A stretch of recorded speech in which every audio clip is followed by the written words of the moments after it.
是观众朋友健康生活的好朋友。大家好，我是大家健康好朋友林官。讲到健康哦，秋冬一到，很多人哦就成天酷酷少，可是哦医心惊地少，中破塞惊板道，这个酷酷少很麻烦哦，尤其是这个东北季风一下来，有一些人哦可能空气差一点就酷酷少，还有一些人哦温度一降低哦过敏的体质就酷酷少，还有一些人哦温差一变大，到的这个季节哦气喘哦就经常咳个不停。那更麻烦的是，还有一些人的酷酷少压根哦跟肺没有关系，有的时候胃食道逆流或者这个不一样的疾病哦，也可能会造成酷酷少。那酷酷少到底有没有药医？到底应该怎么调养呢？待会这一集的健康好生活就会一一跟观众朋友来分享。好，今天朋友们一起分享的有6个好朋友。第一个好朋友是医生好朋友刘伯恩医生，大家好。再来是医生好朋友王建宇医生，大家好。再来也是我们的医生好朋友张正荣医生，大家好。再来也是我们的医生好朋友陈冠元医生，大家好。再来是我们的料理好朋友陈安琪老师，大家好。再来也是我们的料理好朋友郭祖义师傅，大家好。好，我先问一下刘医师，耳鼻喉科医生哦，到了秋冬也是旺季嘛，也是会有一些病人哦酷酷少，那有些人哦鼻子容易过敏的，也容易流鼻水，酷酷少。那有一些人哦温差一大或者有气喘的，在这个季节有的时候咳起来都快要人命。没错，其实我们这个季节哈，我们外面耳鼻喉医生生意特别好，你看他生意会多了4到5成哈。为什么？其实我们讲说咳嗽哈。你说一般老百姓怕，其实医生有时候也怕，治了半年咳嗽治不好啊，然后他又换另外一家。那时候原因非常多哈。我们整个来讲，其实咳嗽应该算是一个整个呼吸道的问题。我跟各位简单讲，什么叫呼吸道？从鼻子进去就开始到呼吸道了，到咽喉，到我们气管到肺，整个都叫呼吸道。这任何一个状况引起的问题，都会引起咳嗽，都有可能哈。比如我们举个简单例子，鼻涕倒流。我们一般来讲，如果有开始过敏，我们鼻水倒流的时候呢？它的那个水哈会刺到喉头，会产生一个反射性的咳嗽。其实这是一个保护机制啦。那但是有些人是怎么样？很严重的鼻窦炎，鼻窦炎来讲又那个细菌又倒流，又刺激喉头，那不小心呛到气管，又变得肺炎。所以事实上鼻涕倒流是很大的咳嗽问题。好，再来一个就是胃食道逆流，胃酸逆流，因为胃酸的 pH 是2嘛。有的时候我们从这个胃跑到这个我们讲食道上去，如果在下食道你是痛或闷。但是，一般它跑到喉头的时候，那就不是光闷，它是咳嗽，用咳嗽表现。你想哈，你喝个柠檬汁呛到气管会不会咳嗽？一定会咳嗽嘛。胃酸呛到气管会不会咳嗽？也是会。而且你常常睡觉的时候，你不知道这胃酸呛到这地方去了，所以这是一个我们有可能造成咳嗽的另外一个问题哈。那过敏性，其实过敏性来讲，整个的呼吸道任何过敏都有可能会引起咳嗽。你不管是对这个灰尘的尘螨，对你家厨房的这个灶咖的这个蟑螂，你对家里养的宠物狗啦猫。你到浴室里边，那个我们在有黑黑的字里边都霉菌，都有可能会引起咳嗽。你外面去跑个步 ，PM2.5也会引起过敏性咳嗽。所以你咳了半天，有可能就是所有的过敏哈。那甚至有人是对太太的或是外面小姐的香水过敏，有可能哈，都要注意一下。另外一个气喘，那我们讲气喘来讲，就是说我们整个呼吸道黏膜它整个是收起来哈，收起来，它可能因为一些我们讲也是类似过敏的问题，然后有些咳了半天，还以为是支气管炎，后来才发现是气管咳哈。那另外还有咽喉的问题。我们咽喉有人用喉咙用的过度、干燥、不喝水，好，或者有些我们唾液腺干燥，因为咽喉的状况引起咳嗽也是很多。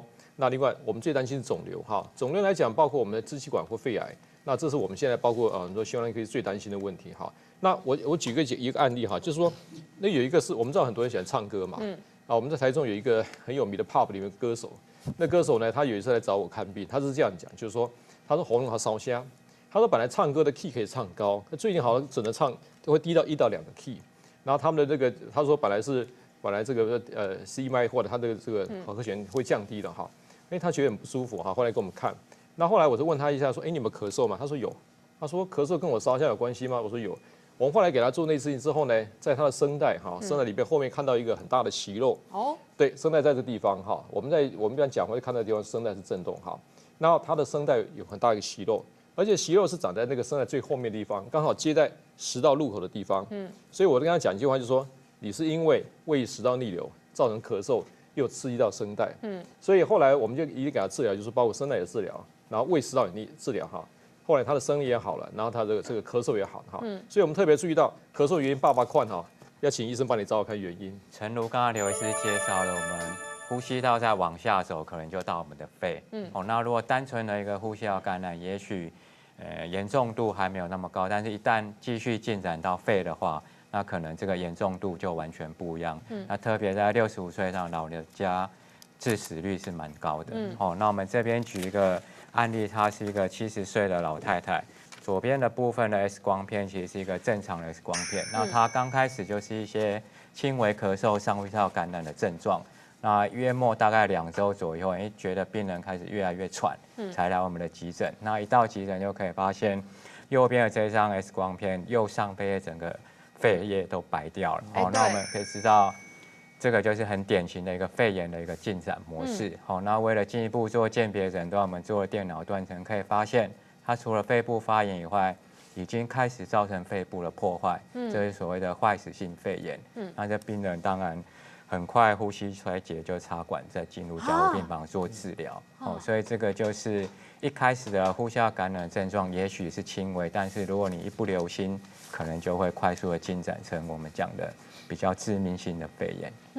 而且会球星酷酷嫂真的有的时候对很多这一类的观众朋友，像我这个天气阴冷，有的时候也会这样子。对啊，像我们肠胃科现在最有名的一个疾病就是刚刚大家讲的这个胃食道逆流哈。这张胃食道逆流患者通常不一定会来看我的，常常就是在耳鼻喉科、胸腔科，甚至心脏科，这3大科在流窜。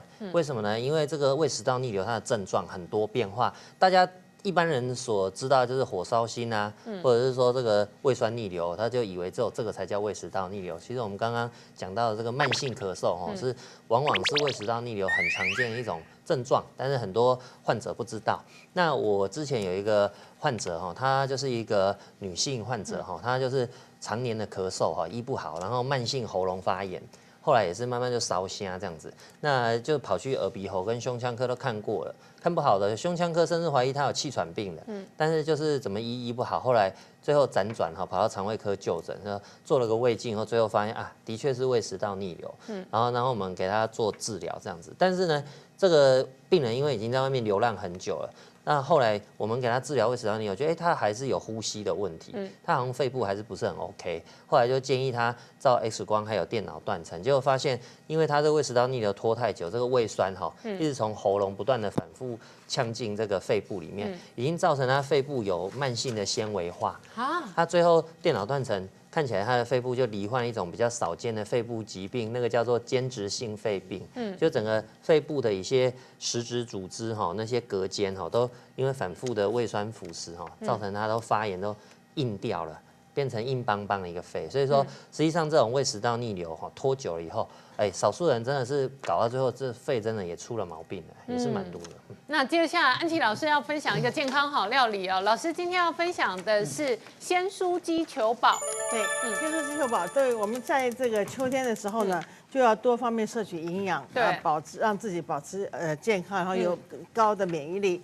那像我有个很好的朋友，他餐厅的老板娘，他过年餐厅都很忙嘛，所以他就有点咳嗽，他也是感冒就吃感冒药。然后等过完年，2、3个月还没好，再去看就是肺癌而且是这个腺癌所以肺腺癌大概3个多月就走了。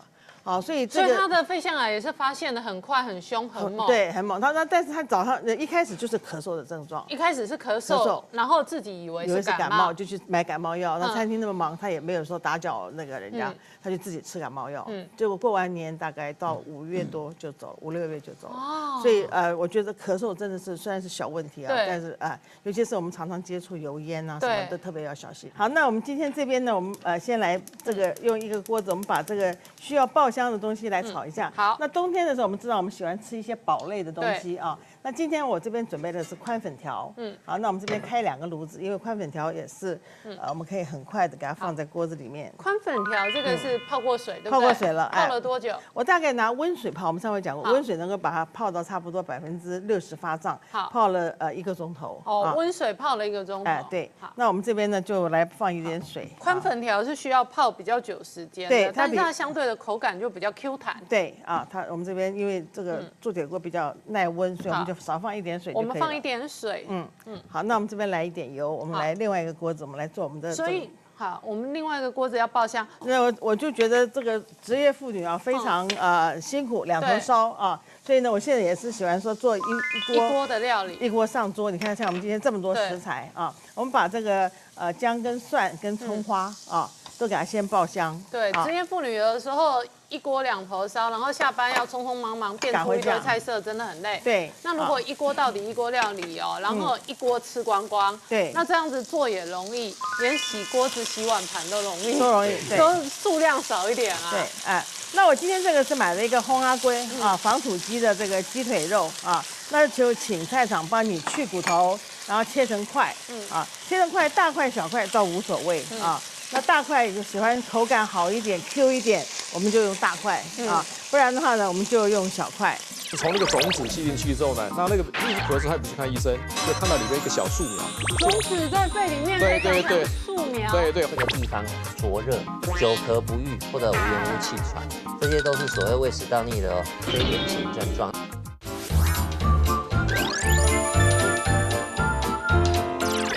那这边呢炒一炒，我放南瓜啊。那今天我做一个沙茶的口味啊，所以我们把沙茶酱放下来。所以今天放了一点沙茶酱。对，这个沙茶酱我先调过水啊，不然沙茶酱比较干，没有办法那么快啊。那这里呢，我来一点这个鸡高汤，我们家的鸡高汤还有点结块啊，结冰的。这就是刚从冷冻库拿出来的鸡高汤。好，那我们这边呢，就把它盖上锅盖，我们大火就来给它稍微煮一下。好，我们大概煮个5分钟。啊，让这个南瓜软化，让这个鸡能够熟。那这边呢，我们搭配的是一些蔬菜类。对。那这些蔬菜类呢，我们就可以把它，这个是绿芦笋啊，进口的绿芦笋。所以我们宽粉大概也是稍微有一点点蒸煮了3-5分钟。哎，那我们现在把这个蔬菜料先配进来，待会儿那边好了，我们就直接倒过来就 OK 了啊。所以我们这边呢，就是把这个美白菇啊，把菇类的东西我们都给它漂亮的摆起来。所以那边是肉啊，然后这边就是一些蔬菜纤维。所以为什么你那边是沙茶酱是口味比较重的酱，然后这一边是完全就是清爽的。对。那你那个酱汁待会流下来的时候，它就会沾附下面的这一个宽粉啊，或者蔬菜啊，蔬菜就会有味道，那就会有味道了。然后也不会吃到过度的咸或者过度的油。对，啊，那我们就把它摆好。好，所以我们放了一点像这个芦笋啊、菇啊，或者一点甜椒啊，对，那就可以这样子蒸煮。那等右边这一锅熟，倒过来就好了啊，太厉害。好，那我们等它烧它的同时再请教一下刘医师如果要强化呼吸道真的要多多摄取这个富含各式各样维生素 A 啊、C 啊、植化素的食材吗？没错哈。其实你看我刚刚讲呼吸道从鼻子、口腔到气管。里面有个黏膜了哈，这黏膜就是说我在气管或者口腔里面那一层哈叫黏膜。那黏膜的健康很重要啊，如果黏膜不健康，大概就是不舒服、溃疡或是咳嗽。那黏膜来讲，那个细胞要够坚强、够连接好的话，维生素 A 非常重要。那维生素 A 来讲，它是确保我们一些皮肤黏膜上皮的完整性哈。那我们从有贝塔胡萝卜食材或维生素的食材，像安琪老师里面的是南瓜，南瓜都非常重要。我们在南瓜或地瓜有些这种红色、橘色的这个蔬菜水果里边。贝塔胡萝卜素跟 A 的量就比较高，它这下去来讲，对我们呼吸道黏膜保护非常重要。还有一个重点像你刚才用的，像我们讲芦笋这里面维生素 C 的量也蛮高的。其实 C 来讲它除了维持我们结缔组织一个完整性，还有对胶原蛋白的促进合成有关，还有稳定我们的白球细胞。所以有时候对过敏的这个严重的病人来讲，我们说，你吃点维生素 C，那这食材里面就有维生素 C 那安琪老师很妙的就把这些菇类放进去。那菇类来讲，它是一种多糖体啦。多糖体来讲，它里面维生素 D 这几个对于免疫性的稳定都非常重要所以我们常讲说，如果食材把这些东西放进去，对呼吸道的安定是有帮助。不过，但是我们碰过咳嗽也是千奇百怪的。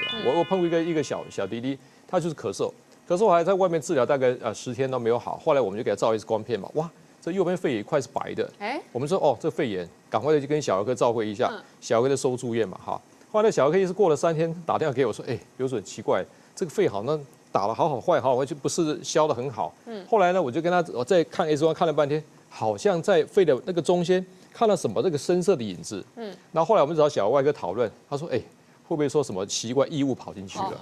然后后来跟妈妈同意之后，爸爸同意之后，就做个全身麻醉，用支气管进去，居然找到一个葡萄籽卡在那个肺的那个气管里面。吃葡萄的那颗籽。对，葡萄籽。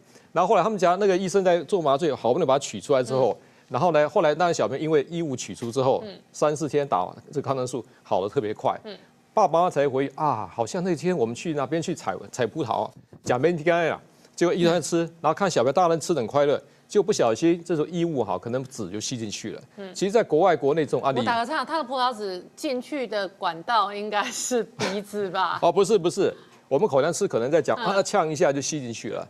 吸进去之后呢，就气管主支气管就从这呛一下有可能跑到支气管。对，气管啊，支气管。在国外更有案例很好玩，国外澳洲是在2年前有案例，一个男子他就是住肺炎嘛哈，后来照 X 光，就看到里面一个小树苗啊，那个是从那个种子吸进去之后呢，那个一直咳嗽，还不去看医生。种子在肺里面可以长成树苗。对，后来赶快用支气管气拿出来。对，所以这种奇奇怪怪的咳嗽案例哈，其实我想在胸腔科医师我们都碰到很多奇怪案例，这就特别注意一下了。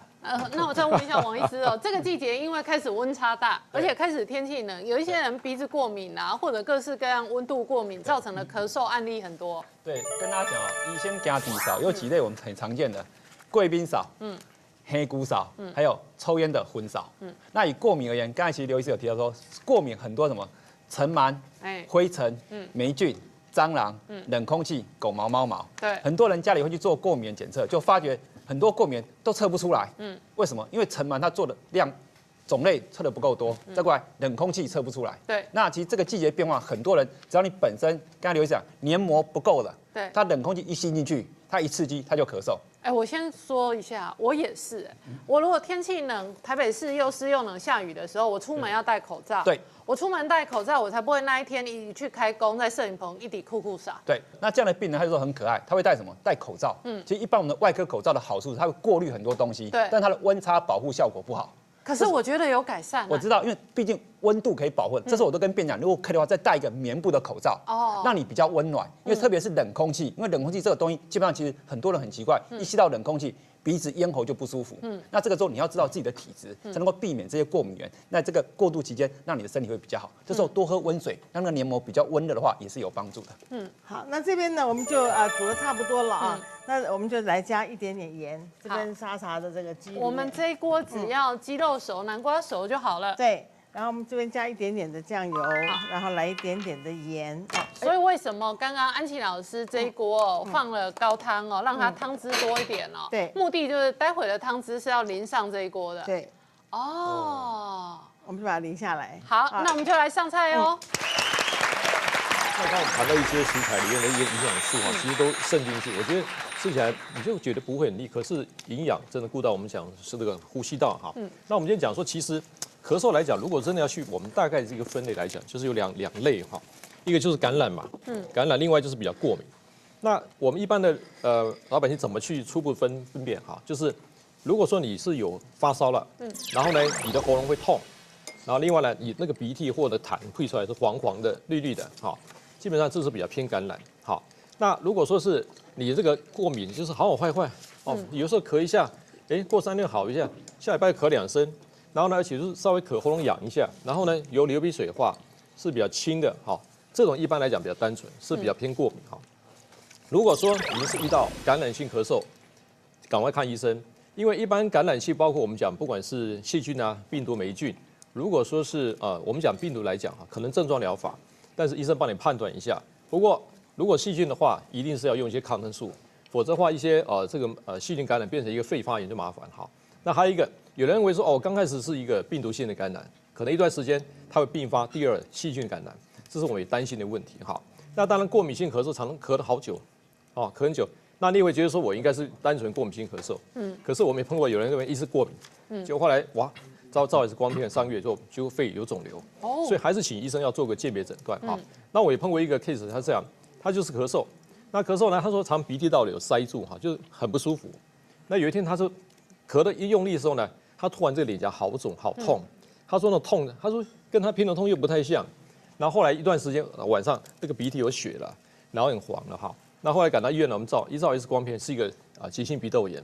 他因为咳嗽用力，然后压力又大，然后又合并细菌感染，又把鼻窦那个细菌又打到鼻窦里面去，造成整个一个发炎肿胀。好，所以事实上来讲，我们在咳嗽原因很多。如果假设您遇到这个医治不明原因哈，还是找医生诊断判断一下比较好。那我问你哦，一般的咳嗽，观众朋友要看医生的时候要挂哪一科的医生？耳鼻喉科吗？还是胸腔 ？OK， 慢性咳嗽的话，大概60%的病人根据统计，大概是鼻涕倒流会算为主的。感谢师傅，感谢 Seafood。OK， 这个是鲑鱼。今天食药署告诉大家，生好了以后，尾鱼要少吃，鲑鱼是养殖的要多吃。真的哦，这是很重要。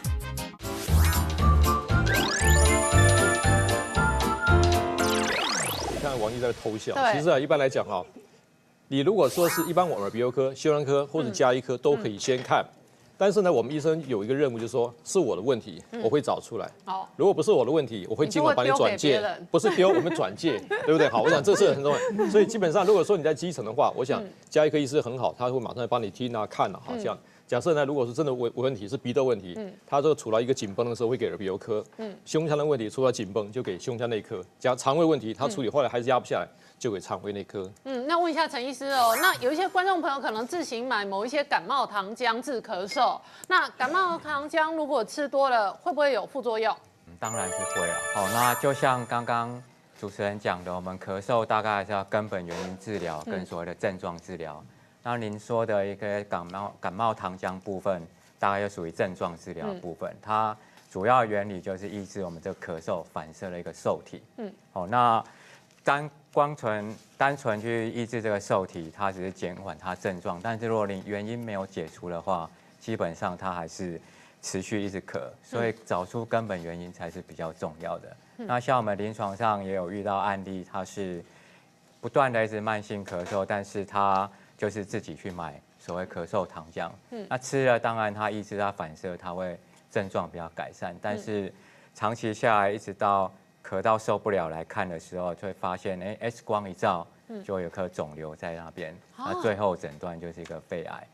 所以这个我们还是要单纯的一个咳嗽，它可能是一个潜在严重的疾病，我们还是要谨慎的来看待这样子。而且这个张医师，有一些人哦，成天这个咳，或者觉得喉咙卡卡，其实也有可能是胃食道逆流。所以为什么刚刚讲胃食道逆流的症状非常多元？那其中一个都跟耳鼻喉相关。对，我们这边有一个例子可以跟大家介绍一下哈，因为我觉得大家可能对胃食道逆流一些症状比较不熟悉，那我跟大家稍微讲解一下。我们这个图板上看到有2个绿色的一个那个方框，里面写一个胃酸逆流跟胸口灼热，这2个是一般大家只要有这2个症状，你就知道这是典型的胃食道逆流。但是可能大家观众朋友比较不知道，就是说所谓的非典型的症状，你哪一些症状出来了，你可能要怀疑说原来你也有逆流，你要去看医生。我们从上往下讲，从上面就是这个喉咙，所谓的喉头异物感。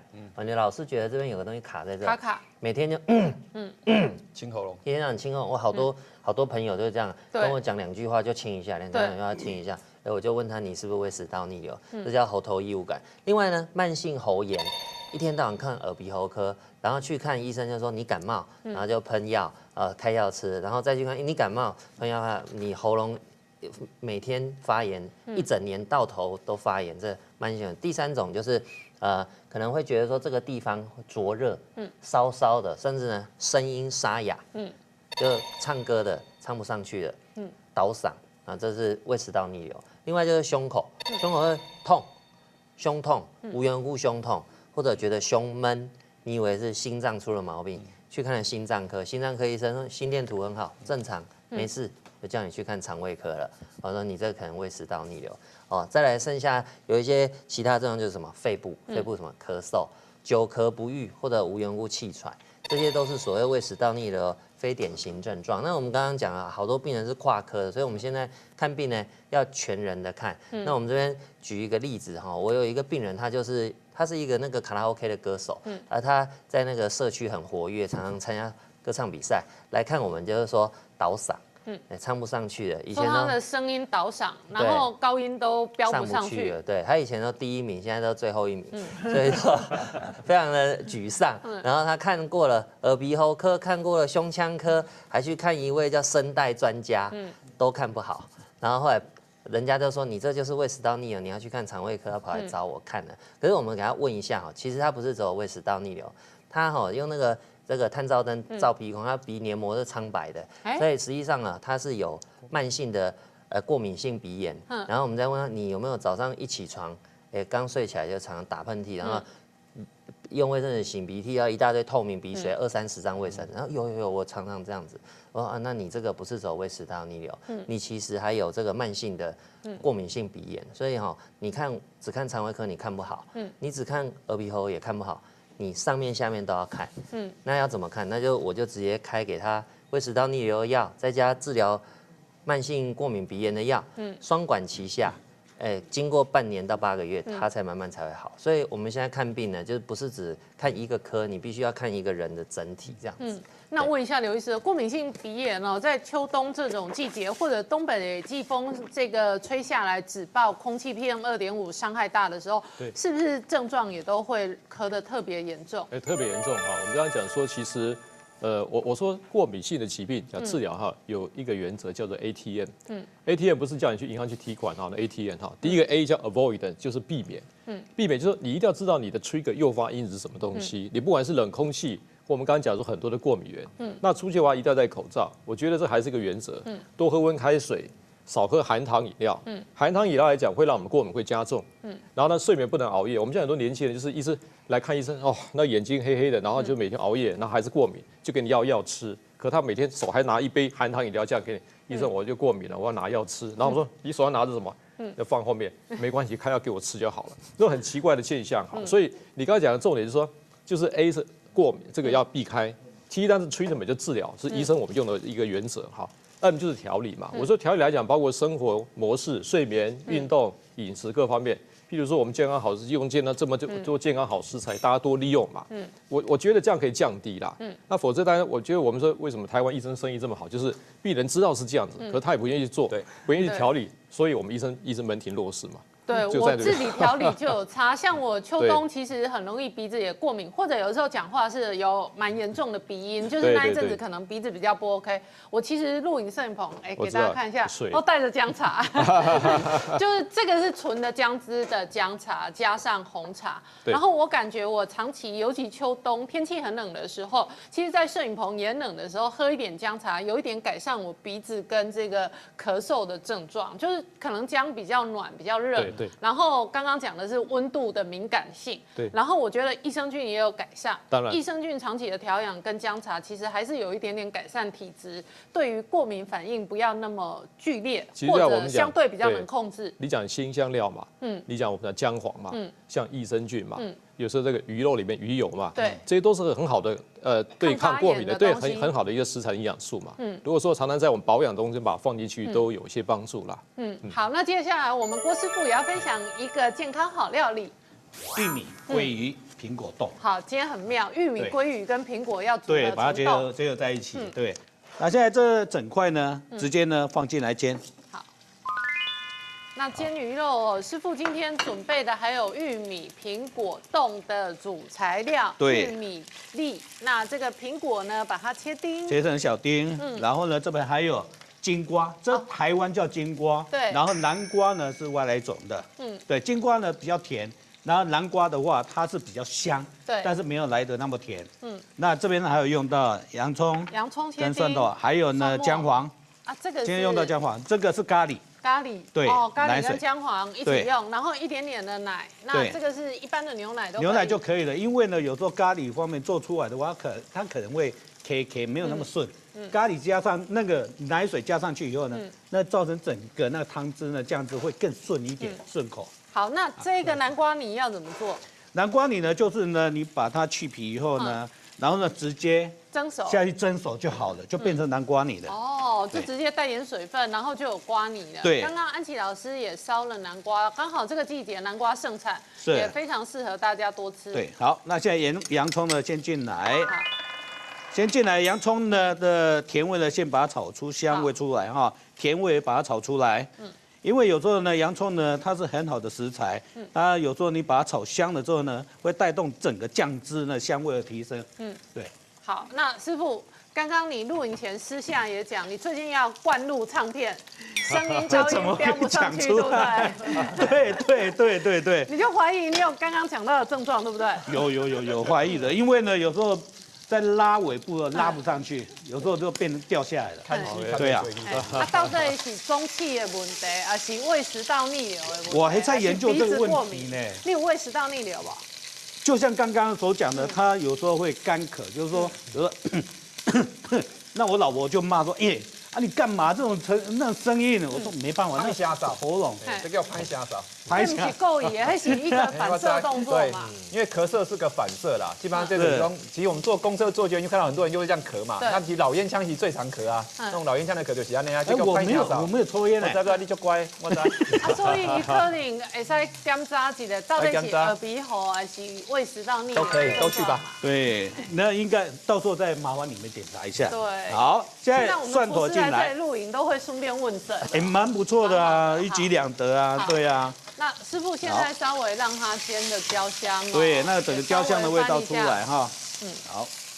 好，那这边呢，同样的也炒香了。好，炒香以后呢，来，我们的咖喱粉也进来。好，基本的配方是刚刚的洋葱跟蒜末炒香之后，咖喱粉跟姜黄粉都可以酌量的。咖喱粉要进来炒一下，再来姜黄粉也加进来。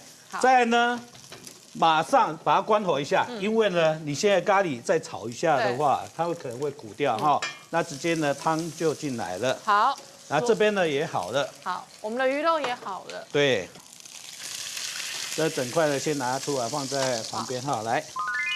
然后这油呢，你也可以把它倒过来。好，因为呢，这个鲑鱼呢是好的鱼油哈。拿这个鱼油来烧一下这一锅的这个苹果玉米冻。好。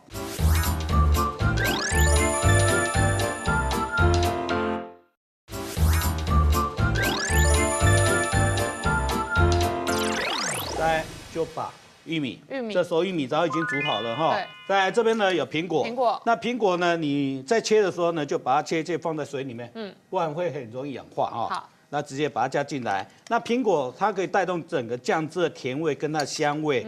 小朋友会觉得奇怪，那个妈妈你今天煮的不一样哦，你咖里面怎么会有香香的味道啊？比较香甜的味道，对。对，全世界有千百万种咖喱的风味哦。那这个日式咖喱哦，常常都会加一点苹果，那就是让小朋友入口的时候更滑顺、更鲜甜。对，好，那再来我们再加一点糖进来。好，同样因为有苹果的甜哈，糖就不用加那么多。好，对，就可以酌量的、少量的加一点。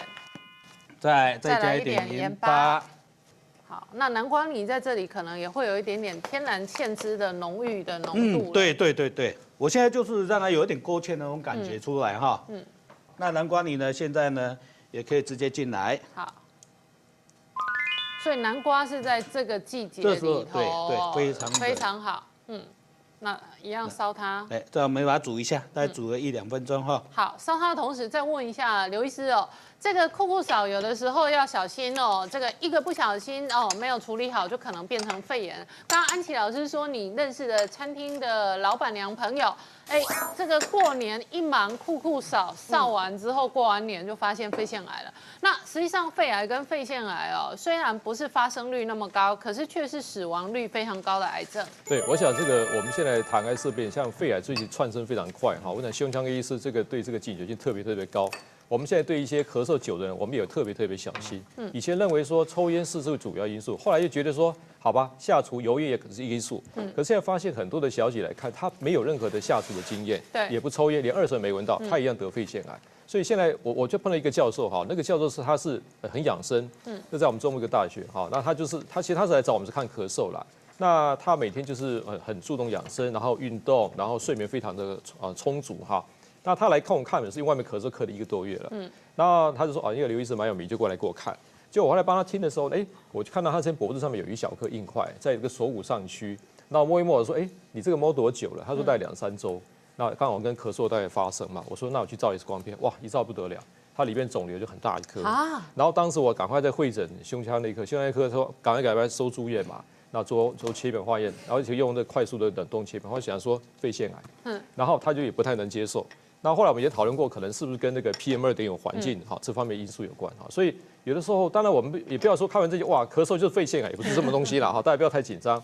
大部分来讲都是像我们刚刚讲感染或是过敏性的咳嗽我觉得还是要请医生帮你判断。好，不过我在讲说，因为我们讲食材固肺好食材，还是跟大家讲一下，就是说我们有这么多食材其实固肺来讲，你看像鱼，我刚刚讲的鱼有 Omega 3脂肪酸，好，我们在全谷类里面来讲，维生素 E 好，它纤维。那还有就是什么？我们里面的玉米黄质，那另外还有一些维生素 C， 像花椰菜、橘子、苹果里面都有，还有类胡萝卜素，水要多喝水，绿茶这些东西来讲是对我们肺上皮黏膜保护是非常重要的一些好食材。我相信如果说常常有过敏或者有感染的人你把这些食材录进去，多喝水，好喝点绿茶，把这些做菜用这些料理下去的话，对于我们的肺部黏膜保护是有帮助。那问一下陈医师如果久咳不愈你们的指标标准是一旦超过3周以上，都要特别小心谨慎嘛？其实一般我们慢性咳嗽在学术上的定义它是大于8周2个月啦，不过通常3周以上你就要小心，潜在可能有一些比较要当心的疾病。那我们一般以胸腔科的角度来看，慢性咳嗽的话，大概60%的病人根据统计，大概是鼻涕倒流、胃酸逆流为主啦。那如果这2个排除之后，当然我们就要进一步去考虑呼吸道疾病。那像抽烟相关的肺阻塞疾病，或者过敏原相关的一些过敏性气喘疾病，或者根本是非呼吸性的胃酸逆流等疾病。那我们这边有举一个案例，它就是各位要特别留意的部分。那像这个是一个72岁老太太，那她在今年开始过完年之后，开始就有陆续的咳嗽，那好坏，那直到说，她跟她先生一起来就诊，顺便看一下。那我们起初照这张 X 光，发现，好像整个肺也没有特别异常，但是在纵隔腔那边就感觉有点比较宽，怪怪的。那进一步去做一个电脑断层，却意外就发现她在纵隔腔的后面其实已经长了一个3公分的肿瘤。那我们支气管镜一进去，就发现白色的这个部分，它几乎整个肿瘤把某个支气管的都塞住了。那这个最后切片诊断就是一个肺腺癌。所以这告诉我们是说，慢性咳嗽如果真的你在一般治疗的病程没有改善的话，那最好还是到医院做个比较详细的检查。那目前在肺肿瘤这部分的全世界统计的主要有2个风险因子是大家要特别留意的。那第一个大概就是所谓抽烟，那它是看你抽的烟量跟它的年数的成绩来做一个判断。那通常大于20以上，比如说你1包抽20年，或2包抽10年以上的，这个就是一个风险因子。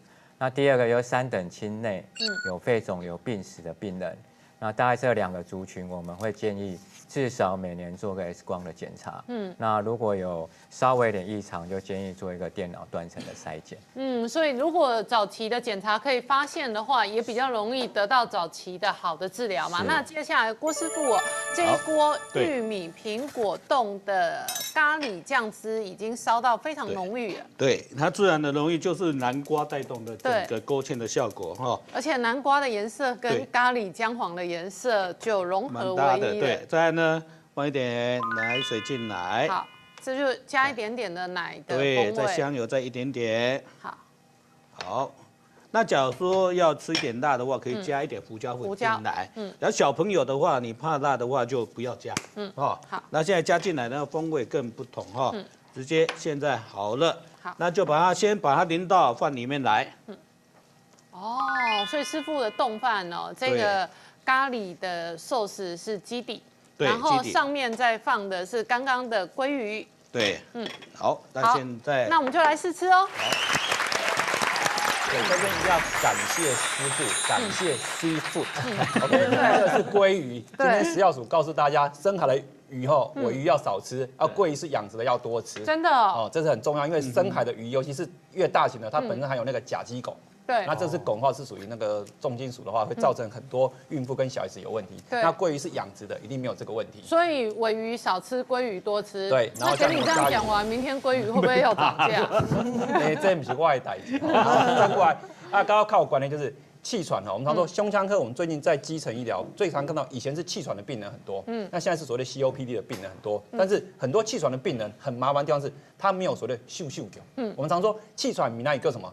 黑咕。对，黑咕的话就是在吐气的时候一个，那这个就是很典型的气喘。像我今天早上遇到一个女生，她就是这个样子。那她是去年的时候，也是这个时候，也是因为感冒来看我。那时候我就跟她讲，她有气喘的体质。那基本上她一个严重的感冒或过敏，她就开始。但是那没有到这个是慢性气喘的发作吗？它就是一个气喘的急性发作。那如果是慢性气喘的话，它本身没有到的程度的时候，它什么咳嗽？它会慢性咳嗽。那这边图就告诉大家说，你的正常的气管是比较大的。那等到你发炎或过敏的时候，它的气管径就变小。变小的时候，在你吐气的时候，就会产生那个声音，就会产生一个特殊的气流。所以我们正常的气管应该长这样。对，比较。然后如果有发炎、有堵塞，就是长这样。那就可以出现像我们那种乐器一样，会比较窄的空气的时候会有咻的声音。那它在吐气的时候特别明显。那这个有时候的话，它在早上2点到4点的时候，它会传到什么？没办法睡觉。所以这种病人有个特色，他早上太阳出来之后，他的病情会缓解。缓解之后，他先去睡个觉，睡了觉之后呢，10点半再来看医生。所以温度也会造成它的影响。对，因为早上可能太阳出来了，然后外面的温度比较高了，所以温度会造成它气管的热胀冷缩，也会有影响。所以说，我们常说这个跟中医有关，在那个时间的话，它是走到肺经。对，所以我们常说很多病人，你看他的病情跟他的咳嗽就知道他的病情。在这边我特别强调2件事，不管是过敏性的鼻炎，或是过敏性的跟气喘有关，基本上它的用药很重要。对，在耳鼻喉科跟专科医生用的之下，用一些喷剂，不管是鼻子的喷剂或者气管的喷剂，它虽然含有类固醇，但是它是属于治疗里面一个标准的用法。所以呢，很多家长会排斥说这种喷剂喷鼻子或者喷气管会不会造成小朋友长不高？以目前的医学研究不会。所以基本上它反而它没有控制好，它晚上的睡眠不好，它的免疫力不好，会这样子，它反而会长不高。对，那事实上我们在讲咳嗽源头，刚刚讲一个叫鼻涕倒流啦。那鼻涕倒流其实原因很多哈。有一个蛮妙的 case， 就是他因为也是胸腔科转给我们，那他咳嗽咳了大概3个月了。那刚开始以为是气喘，那后来呢胸腔科是奇怪治也治不好，就给他照 X 光，鼻窦有个阴影过来。那后来找我们的时候，我们看呢确实是有鼻窦炎哈。可是你知道我们鼻窦炎一般双侧细菌感染会比较多。那这个 case 在我们后来安排内视镜手术，结果里面挖出一堆黑色的那个霉菌啊，全部卡在里面。我们讲。有香港脚，我就说这是香港鼻了。那病人香港鼻哈，我说因为这个霉菌为什么跑到鼻子里？我们在空气中很多的孢子、霉菌孢子，到处跑嘛。我们有耳霉菌啊，耳朵痒耳霉菌，鼻都有霉菌啊。那霉菌还会跑到咽喉啦。那甚至我们有肺也有可能霉菌，免疫系统差、糖尿病，甚至有一些我们讲 HIV 或者是在癌症病人治疗。免疫功能低下的病人都有可能会有这个状况。那这个我们把它清干净之后，把它洗干净之后，霉菌治完了干净了，就没有在这个所谓的咳嗽的问题哈。所以这有时候我们看到这个治疗咳嗽真的是疑心给底上哦，治疗原因千奇百怪。而且听说冬天是某几个疾病的好发期，胃食道逆流跟高血压彼此有关联性啊。为什么讲说胃食道逆流跟高血压还有这个肺部疾病有关？我们的研究显示，台湾本土每年10月到隔年2月，胃食道逆流患者多3到4成。真的哦？